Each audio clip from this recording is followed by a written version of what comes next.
Bien, ya estamos con Eduardo Banguita, director de Miradas al Sur. Gracias por venir, Eduardo. Con Rubén Rabanal, editor en ámbito financiero.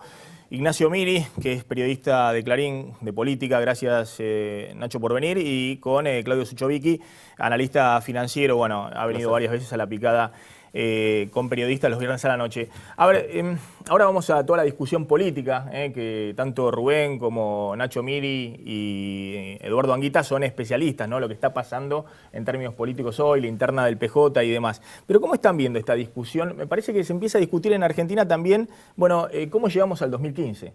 Hay algunos que empiezan a decir, no, pero ojo que hay acechanza para que Cristina no llegue al 2015. Carrió, Delía, la propia Cristina sugiriendo que la quieren destituir. Y hay otros que dicen, no, esa no es la discusión. La discusión es cómo llegamos. Cristina va a llegar al 2015.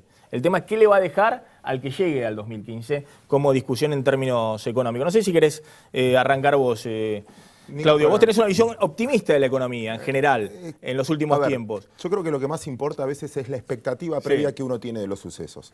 Todo lo que vos contaste, y muy bien contaste, creo que ya está y forma parte de los precios que tenemos hoy, desde el dólar, de los bonos, etcétera. Por lo tanto, hay que ver las expectativas de cambio que hay en el futuro.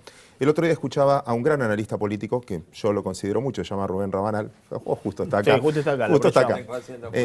Y decía algo muy interesante, que es cuando nos comparaban con Australia y Canadá, finalmente nos dijeron en la cara qué era lo que iba a pasar, que era vamos a usar las reservas, que era la comparación que hacían, Rubén después cualquier cosa lo agregás, pero la comparación que hacían PBI con respecto a reservas es, las reservas están para usar, sí, las vamos a usar y no nos importa, como decías vos, lo que queda para el resto. La pregunta en el 2015 es ¿qué va a poder más? La expectativa de cambio, si va a traer las inversiones suficientes, que es lo que está faltando, para generar oferta de productos y esto hacer mejorar la economía, o el poder de destrucción. Y ahora te paso la pelota porque en realidad te repregunto políticamente, finalmente si la sucesión es el mismo partido, si realmente va a haber poder de destrucción, como vos decías, que el que va a venir quiere que hagan el ajuste todo ahora y el que está hoy quiere que la herencia no quede nada para el que viene. El proceso es, si es el mismo partido, como diría otro analista político, ¿van a destruir la marca o van a arreglar en el medio para que sea un poquito menos traumático? Si yo te contesto por el idioma de los precios, lo que veo en el mercado hoy, la suba de bonos, acciones y demás, a pesar de todo lo que estamos viendo, es que el mercado tiene expectativas de que la transición sea más ordenada de toda la definición que fuimos dando, o que fuiste dando. A mí me parece que todos en el poder económico tienen la expectativa de que Scioli, Massa, no sé, Wiener, Cobos, van a generar un efecto confianza. Pero ¿para qué faltan 2 años? Un montón. ¿Para qué faltan 2 años? Mientras tanto, ¿qué es lo que vas haciendo? Si el gobierno hace lo que dice en el presupuesto que va a hacer, obviamente los mercados festejan, porque el gobierno está planteando desde el presupuesto que va a hacer un ajuste fiscal. Ahora es imposible hacer el ajuste fiscal que dice el gobierno que va a hacer. El gobierno no da aumento de 10% a los empleados públicos, como se desprende del presupuesto, y le queman un ministerio el año próximo. Es imposible 10% de aumento salarial con inflación del 20-25%. ¿Se está discutiendo un poco esto, Eduardo? ¿Vos cómo lo ves? Bueno, efectivamente, como vos planteás en el informe, el presupuesto llegó apurado y no solamente tiene que ver con el recambio legislativo, sino que en diputados va a pasar, va a tener media sanción, probablemente esta misma semana se trate en comisiones, el miércoles es muy probable que vaya al recinto y se vote. Ahora, tenés un Senado que ya está un poco más movido. Incluso está más movido porque si vos planteás ese dólar a 6,33, más de un senador de provincias con economías regionales muy golpeadas, se va a ver tentado, por un lado por la situación política movida, del avance de Massa y toda esta historia, y también porque este es un presupuesto que tendría que contemplar también la posibilidad de algunos debates que han quedado de lado respecto a qué se hace con el dólar. La idea de un desdoblamiento cambiario cada tanto aparece, por izquierda o por derecha, pero aparece. Pensar que el dólar va a estar a 6,33 cuando vos, después de haber tirado un blanqueo, seguís teniendo un dólar ilegal o blue, o como quieras llamarle, que sigue presionando de la manera que sigue, con un dólar moreno que no llega a pesar, porque también se va para arriba, no es fácil de sostener. Entonces, por un lado hay una situación donde hay muchos temas.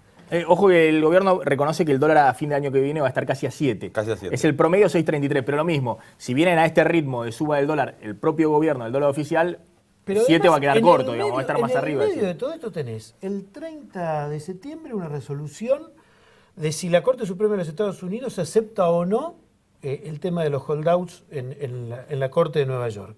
Esto solo, ya de por sí, es un elemento que es un gran interrogante respecto de cómo pueden comportarse una serie de cosas. Seguramente después lo hablaremos un poco.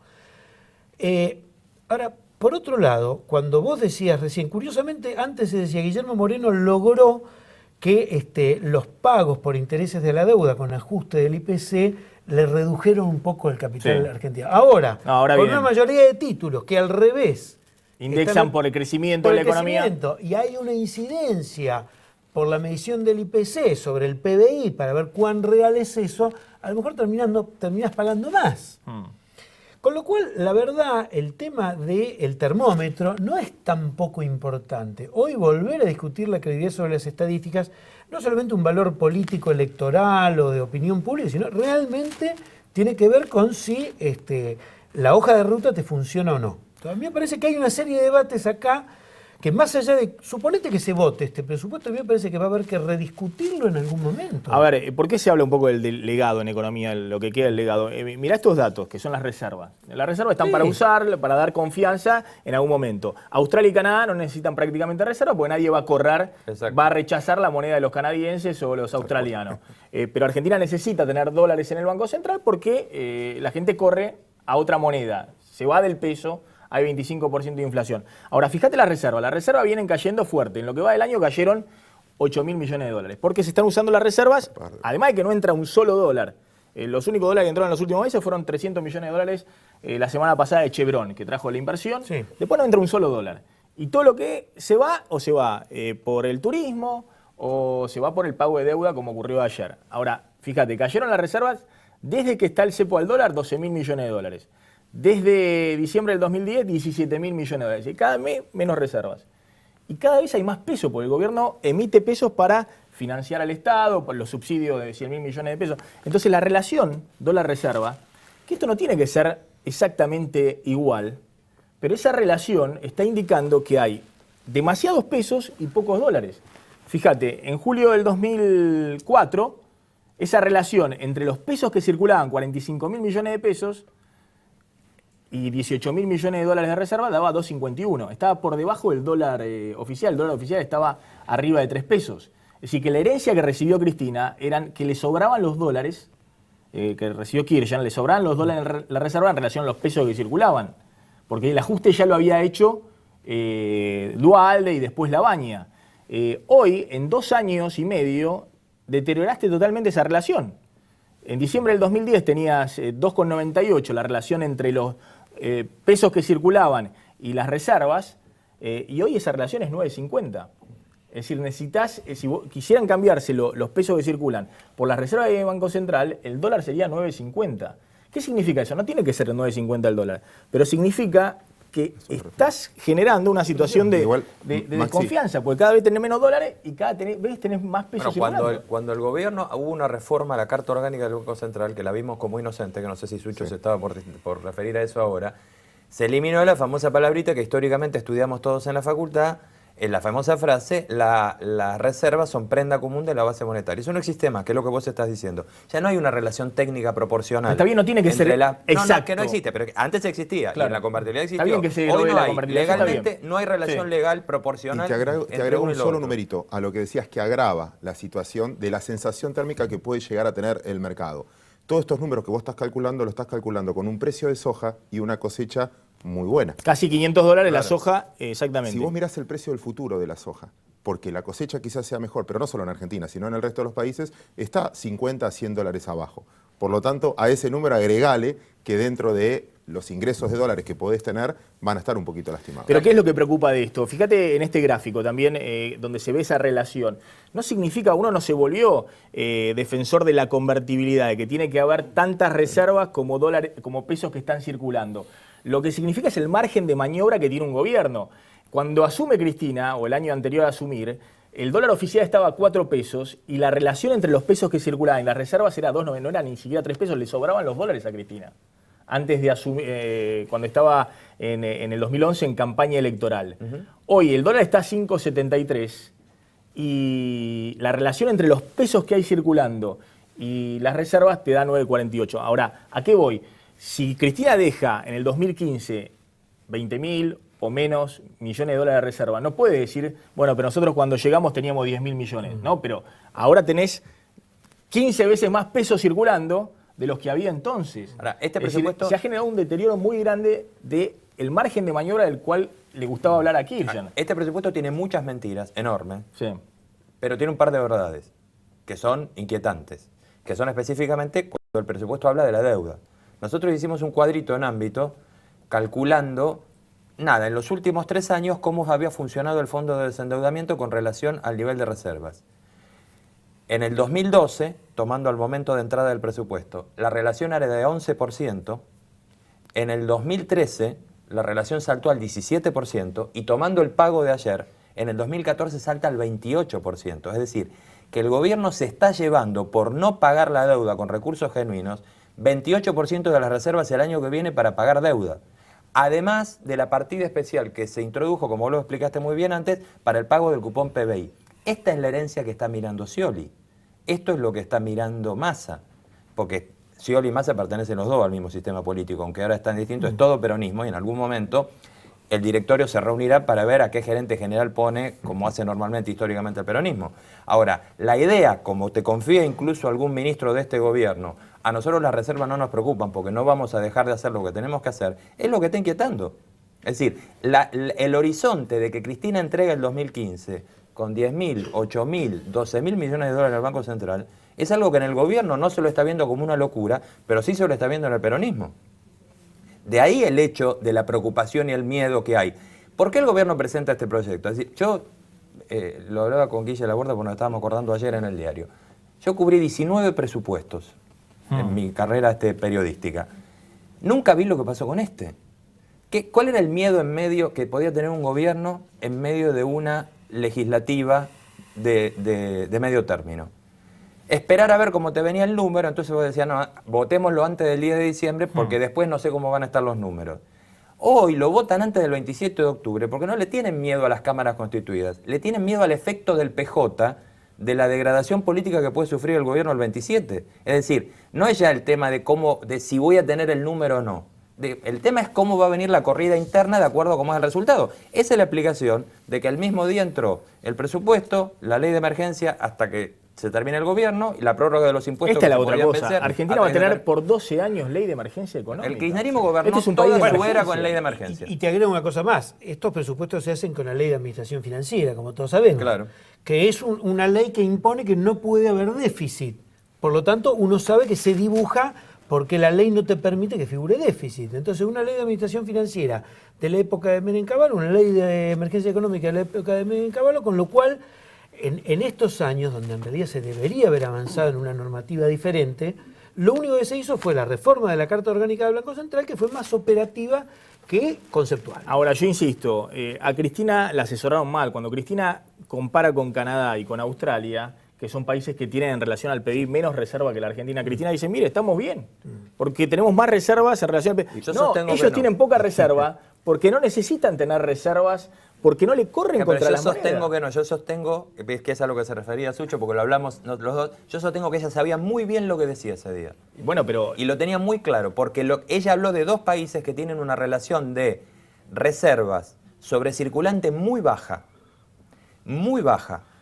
Y yo creo que no, que se lo dijeron claramente. Es decir, ella puso el ejemplo de dos países que están donde quizás nosotros vayamos a estar en el 2015. Con la diferencia que el dólar canadiense y el dólar australiano lo quiere todo el mundo. Tenés cepo al dólar, tenés 25% de inflación. Estás devaluando. Estás devaluando 25% Maxi, no la moneda. Déjame, te voy a citar un cantante que como sexo masculino no lo puedo citar, así que me quedo callado con el nombre. Pero hay una canción que dice, no importa si te mienten, el problema es si le crees. Y yo creo que lo que vos estás diciendo, el mercado, hoy, con el dato del crecimiento del 2013, que 2014, el cupón tendría que haber volado. No subió. Bueno, subió, el año pasado subió fuerte. Bueno, no, pero ayer hoy, subió fuerte. Hoy, si hay dos pagos, vale. Sí. ¿Cuánto debe un país? La deuda de un país, lo que van a pagar. ¿Cuánto debe? ¿El valor nominal de la deuda o el valor de su deuda en el mercado? Si yo tengo un cheque de 10.000 pesos en la calle y ese cheque en una cueva vale 3.000 pesos, ¿cuánto debo? ¿10.000 o 3.000? Si puedo ir a recomprarlo. ¿Sabes cuánto vale la deuda en problemas con la Corte Suprema? Son 11.000 millones de dólares, pero en el mercado están cotizando al 30, al 50%, depende del bono. Más o menos eso vale 5.000 millones. Por lo tanto, a eso me refería, no es ni optimista ni negativo, sino es cuánto de esto ya forma parte de los precios de hoy, o por qué el dólar paralelo, como vos marcabas bien, por qué ya vale 9.30, y en este caso contenido, o por qué el oficial lo tiene que... Si están los precios de mercado, sí, pero, la noticia no es tan... Sí, pero ya lo Claudio, ya lo acá hay un asumiendo. problema, que hace 2 años vos tenías un margen de maniobra muy amplio, tenía Cristina cuando asumió. Y hoy no. Hoy ese margen de maniobra es menos de la mitad de lo que tenías hace 2 años. Pero déjame repreguntarte. Y en el 2015 va a ser mucho menor al que tenés hoy. Entonces, hay un proceso evidente de deterioro de el margen de maniobra política. Yo me imagino a Kirchner en este escenario y estaría muy preocupado, pero porque se le acorta el sendero a la política. La política ya no puede hacer lo que planteó Kirchner en la primera etapa de gobierno. ¿La política o el político de turno? El político. Bueno, a eso difiero. Porque en el punto que te quería marcar al principio es, entiendo todo lo que decís y es verdad, hay mucho menos maniobra. Pero mucho menos maniobra porque no hay confianza en lo que están manejando el auto hoy.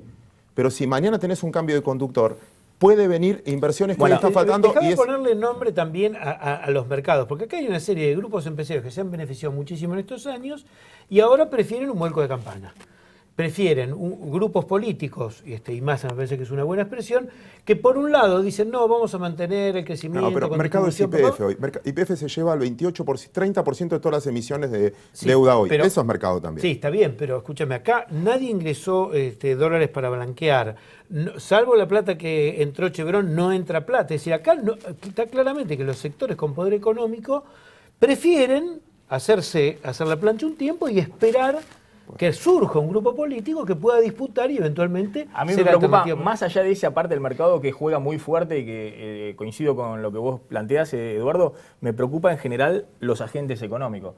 Los 3 millones de personas de clase media que tienen capacidad de ahorro y que hoy no tienen dónde ahorrar, entonces ahorras consumiendo. O van a comprar, exactamente, ahorras consumiendo, o se compran un auto, delirante. o se compran un auto o van al dólar. ¿Cómo haces para reconstituir una moneda que habías reconstituido en la primera etapa del kirchnerismo y hoy vas en proceso de destrucción de esa moneda? Esa moneda, devaluando al 25% anual, la estás destruyendo. La estás destruyendo. Pero ¿por qué no se adaptaron planes económicos en este año y medio, desde noviembre? Desde el 54% hasta ahora, las medidas que se tomaron fueron una dirección que la verdad que no tenía mucho que ver con la sintonía.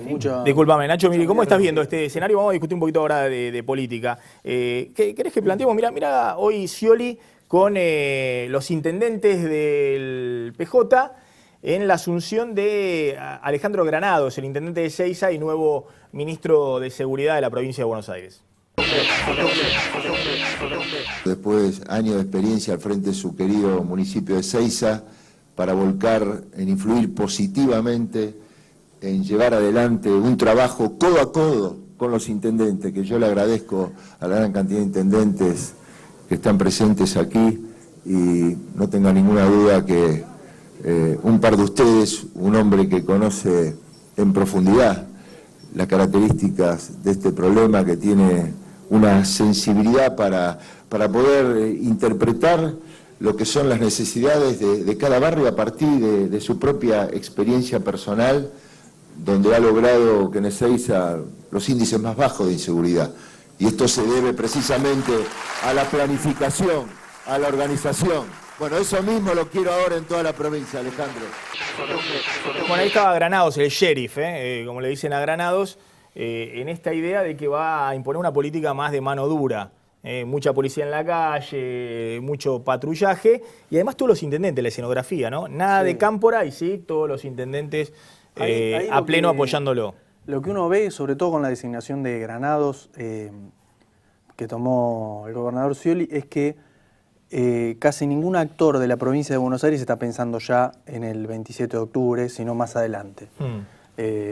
Hablas con la gente de la gobernación y dice, esta decisión no la tomamos ahora porque tomarla luego de las elecciones hubiera sido admitir que la derrota es nuestra, y el sciolismo en realidad va a querer instalar que la derrota no es de ellos, sino de Cristina Kirchner. Entonces, los intendentes mismos ya están pensando cómo van a reconstruir poder después del 27 de octubre. El macrismo que está con Sergio Massa ya está pensando cómo irse del Frente Renovador y cómo cosechar los votos que ellos consideran propios. No sé, es un escenario raro en ese sentido porque parece que la elección del 27 ya tuviera el resultado puesto, ya en la provincia ya no hubiera nada más que discutir, entonces están tomando este tipo de decisiones mirando otra fecha, digamos, como si ya hubiera ocurrido lo que va a pasar el 27 de octubre. Eso es lo que uno, hablando con la gente del peronismo, sobre todo, de la gobernación, e incluso con algunos intendentes que están hablando prácticamente de eso. ¿Qué está pasando? A ver cómo lo ven Eduardo, Rubén Rabanal. ¿Hay cada vez más peronismo? Es decir, Scioli se abroquela con los intendentes, también hizo la reunión con los gobernadores, y hay un desplazamiento del ultra kirchnerismo. Hoy fue muy fuerte también la declaración de Alberto Descalzo, el intendente de Ituzaingó, porque hay muchos intendentes que están enojados por las colectoras, ¿no?, que armó, que autorizó Cristina. Por ejemplo, Descalzo hoy fue furibundo contra Martín Sabatella, que es el presidente del AFCA, alguien en quien Cristina confió, el ala progre del kirchnerismo. Sabatella es comunista, nosotros del PJ, dijo Alberto Descalzo, que hoy estaba con Granados, que forma parte de este núcleo duro de los intendentes que se enfrentan a Massa junto a Scioli. ¿Qué está pasando ahí? ¿Hay una ebullición? ¿Hay un cambio? Yo creo que la frase sí. Calculo que Eduardo está de acuerdo. La frase resume perfectamente lo que está pasando. Lo que está sucediendo, que además no es nuevo.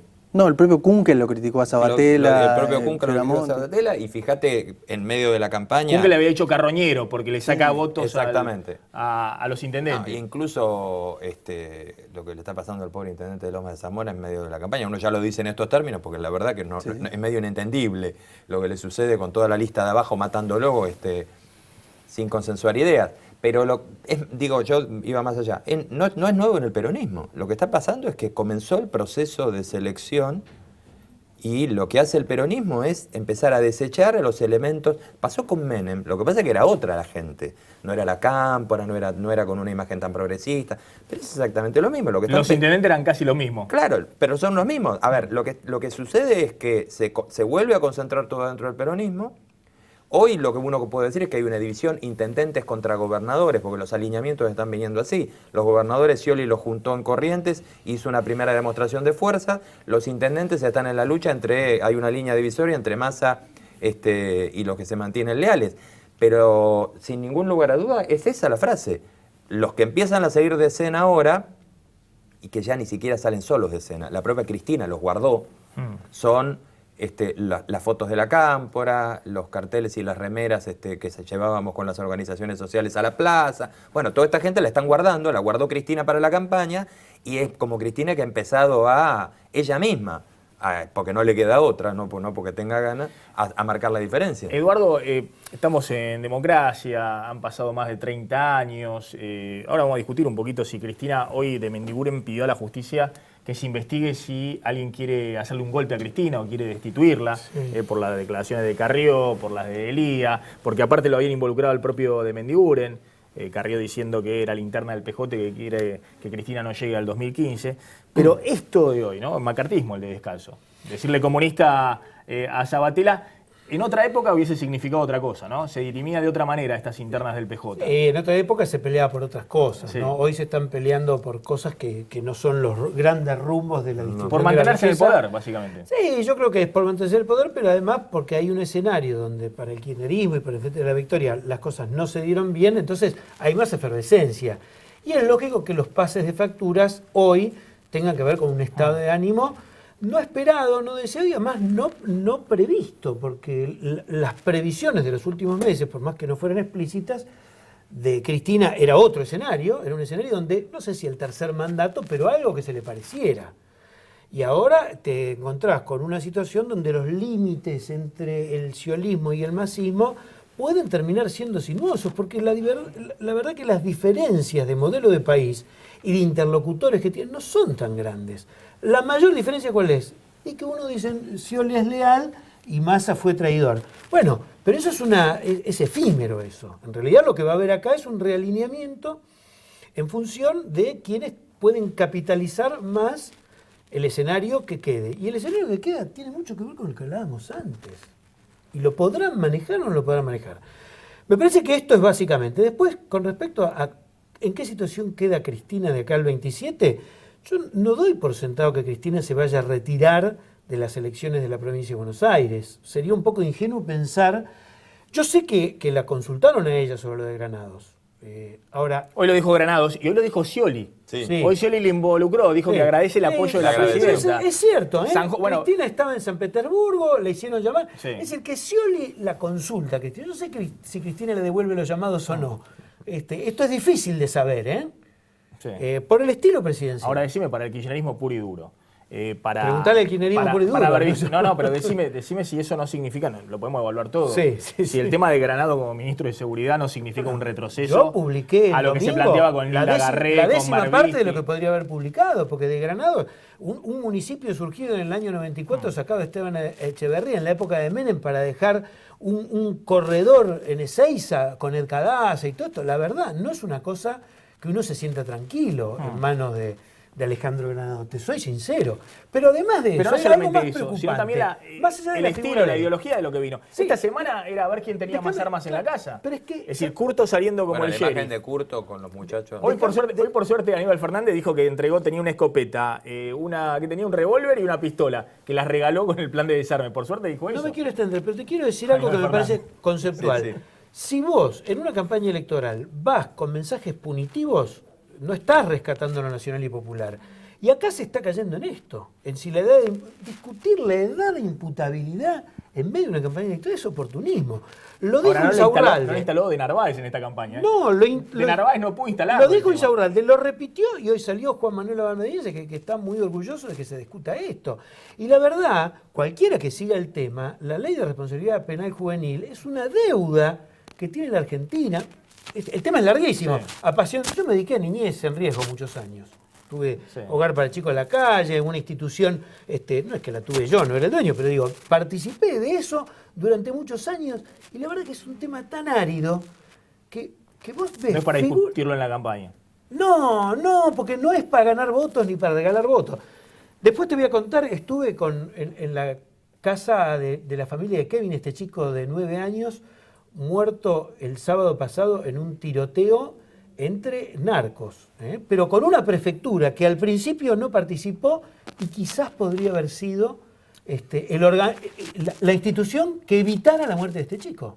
¿Te lo cuento? Ahí en Barracas, en la villa... En el barrio Zabaleta, en la 21-24. Claro, a las Zabaleta, 7 de la mañana. donde Cristina hay un estuvo esta semana. Donde estuvo inaugurando la oficina de la Secretaría de efectivamente, Cultura. a los 3 días, Cristina hizo esto y al rato le entregaron el cuerpo de No, Kevin. es desgarrador. Yo leí la crónica que hizo La Garganta Poderosa, esta revista que la verdad que rescata excelentes crónicas sociales y son periodistas que están muy comprometidos con las vivencias sociales y la verdad es que se te caían las lágrimas.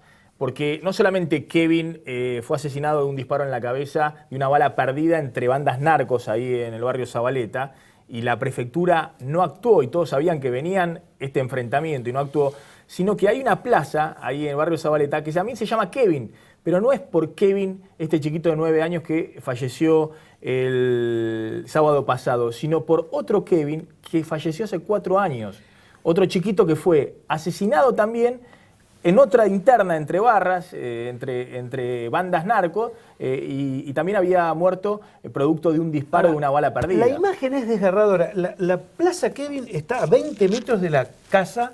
Donde murió Kevin. Roxana tenía a su Kevin y le tuvo que pedir a un vecino que lo lleve porque el SAME no entra ahí. Son 150 metros del puesto de gendarmería.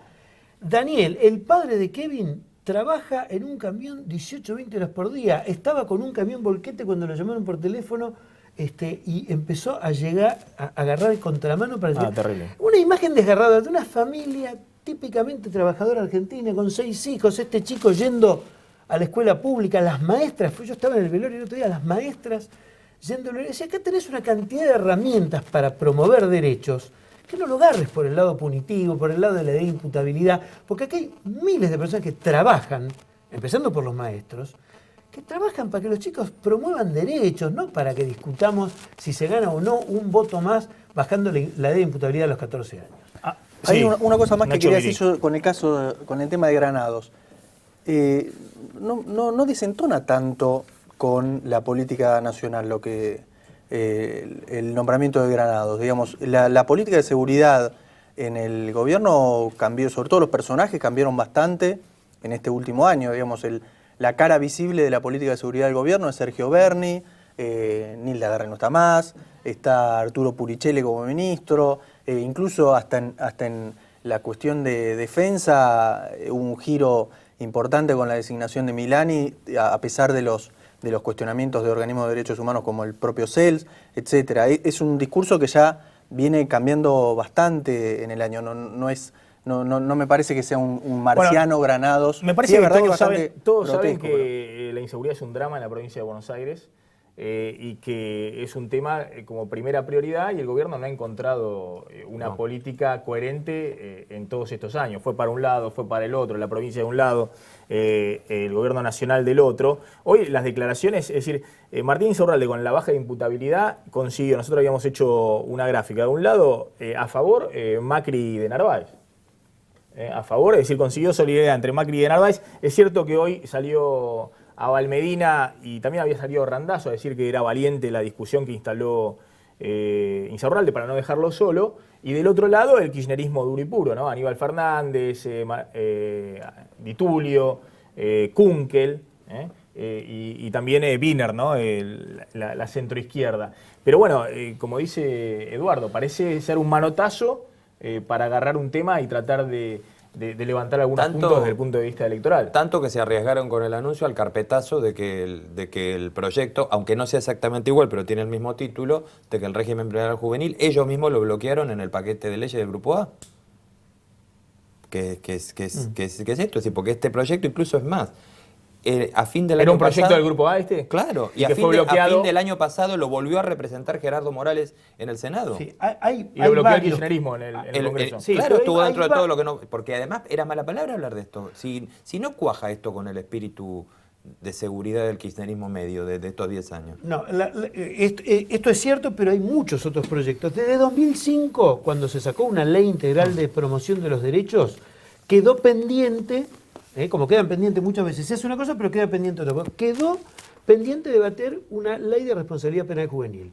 ¿Qué se hace con los chicos que ya no están con la ley de patronato, que hacía que cualquier chico estaba bajo la tutela de un juez? Y esto significa que el 85% de los chicos que tenían causas llamadas asistenciales por pobreza convivieran con un 15% de chicos, en los institutos, con un 15% de chicos que eran infractores de las leyes penales. Entonces, lo que ahora sí se hizo fue sacar de los institutos a todos los chicos con causas asistenciales. Lo que no se hizo fue abordar este tema, porque es un tema muy difícil. Tengo que ir volando a una tanda muy cortita, 1 minuto de tanda, y cuando volvamos vamos a hablar un poquito, a ver cómo sigue Cristina después de octubre. Y si tiene asidero estas denuncias de Carrió, que hoy se pidió se investigue en la justicia, de que hay una parte del Poder Económico y de la interna del PJ que quiere destituir a Cristina. Ya volvemos.